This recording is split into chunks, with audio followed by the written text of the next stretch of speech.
Now let's take it to a live event.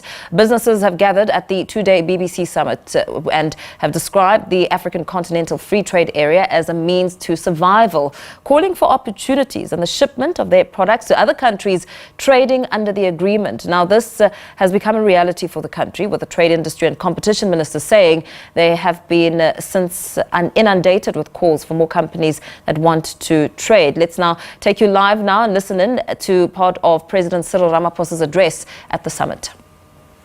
It was a joy for me to watch my sisters standing here, being top executives in banking and mining companies, and having a great voice in those companies, and not just tokens.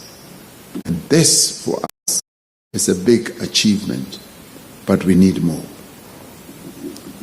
The Black Economic Empowerment Committee reports that black ownership of firms in South Africa has grown from negligible levels in 1994 to approximately 30% of reporting firms today, with black women's ownership averaging around 14%.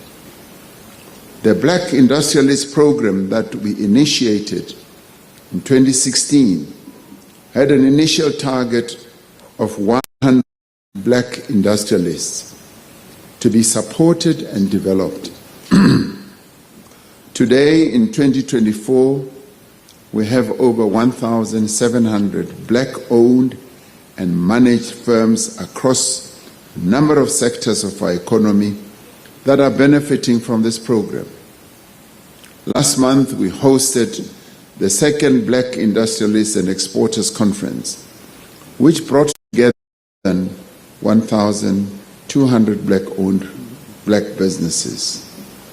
And I'm sure the Minister of Trade, Industry and Competition, who was here, would have told you about this.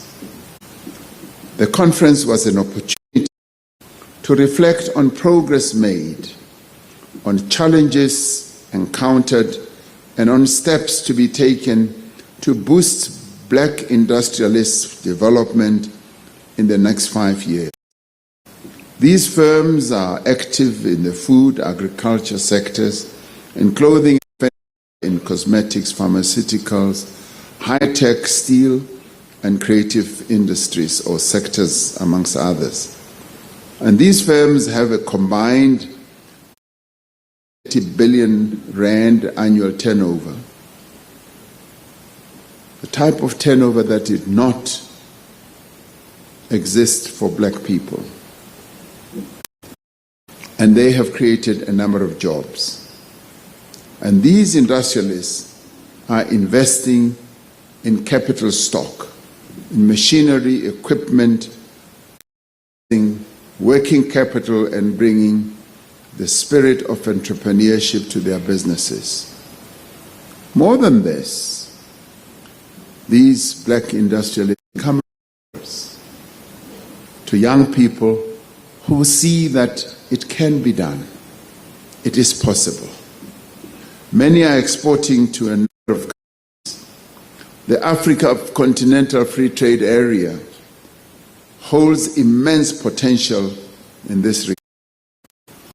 We will be setting ourselves an ambitious target for expanding trade with our fellow African countries over the next 5 years, leveraging this African trade area.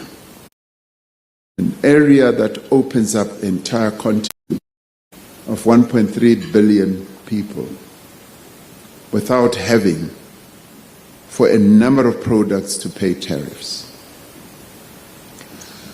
This strategic initiative will form the cornerstone of our efforts to deepen economic integration and maximize the benefits of regional trade on our own continent. And so we know much of what has come to the makeup of the Africa Continental Free Trade Area was driven largely by South Africa. And today we have the Secretary General of this free trade area is a young South African who works out of Ghana. If you ever give awards in the future again, one of those that you should really consider. And by so saying, I congratulate in advance those who are going to be awards. As government, we plan to roll out a program aimed at assisting companies to take advantage of this continental free trade area. And this will include identifying critical markets and value chains. Now, by adopting a nuanced and adaptive strategy, we aim to foster sustainable partnerships and unlock new avenues for trade for our country. Now, at this conference, we also started trying to look at the next 5 years. What we are also pleased to report about is that 11.8 billion in pledges were made by 18 black industrialists, procure goods and services from 55 black industrialists in turn. We're also seeing more black industrialists making pledges at the annual South African Investment Conference. This is all progress. This is transformation. This is change. We will not be swayed to shy away from it or to diminish it. The landscape for black business has fundamentally transformed since 1994. But we also know that the picture is not all rosy. Much more needs and remains to be done if our economy is to enter a phase of transformation, dynamic and inclusive growth. And it is in this regard that the BBC can play, should play, and must play an important role in working with government to make sure that we address all these challenges that lie ahead. Unfortunately, we have a BBC in our country that is creative and that does not come forward with complaints, but comes forward with proposals. We are glad that you are oriented in a way of coming up with practical proposals, and you have submitted a number of those to us last year in November, and we are due to hold another engagement, and efforts made effectively stalled a bit. And I've always felt that there was a gap that we needed to fill. And the challenge that you have posed is that you would like to meet, particularly to meet me before the elections, or set up a new cabinet.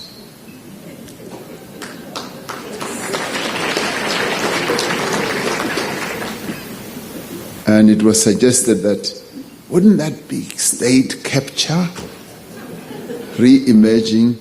And I don't think it will be, because you've been playing a very positive role, not a destructive role, and you are partners who are helping us build this country.